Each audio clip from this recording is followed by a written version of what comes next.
Intro. Hi everyone, and welcome to my channel. Today, we're going to be talking about the advantages and disadvantages of ChatGPT and Google Bard. These are two large language models that have been developed in recent years, and they're both capable of some pretty amazing things. ChatGPT advantages. 1. ChatGPT is very good at generating text, translating languages, and writing different kinds of creative content. 2.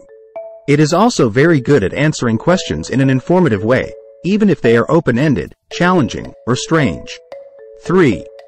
ChatGPT is available in a paid version that offers more features, such as the ability to create chatbots and other conversational AI applications. ChatGPT disadvantages.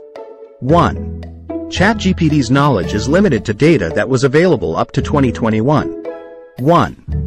This means that it may not be able to answer questions about the latest news or events. 2. ChatGPT can sometimes be biased in its responses, depending on the data that it was trained on. 3. ChatGPT can be expensive to use, especially if you need to use the paid version. Google Bard advantages. 1. Google Bard is constantly being updated with new information, so it has a wider knowledge base than ChatGPT. 2. Google Bard is also better at understanding and responding to natural language, which makes it feel more human-like. 3. Google Bard is free to use, so it's a great option if you're on a budget. Google Bard disadvantages. 1. Google Bard is still under development, so it can sometimes make mistakes. 2.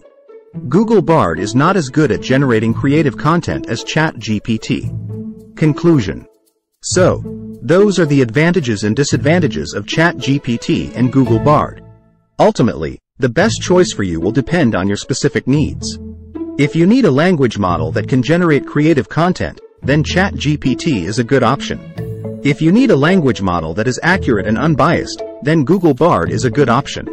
If you enjoyed this video, please give it a like and subscribe to my channel for more content like this. And don't forget to leave a comment below and let me know what you think about ChatGPT and Google Bard. Thanks again for watching.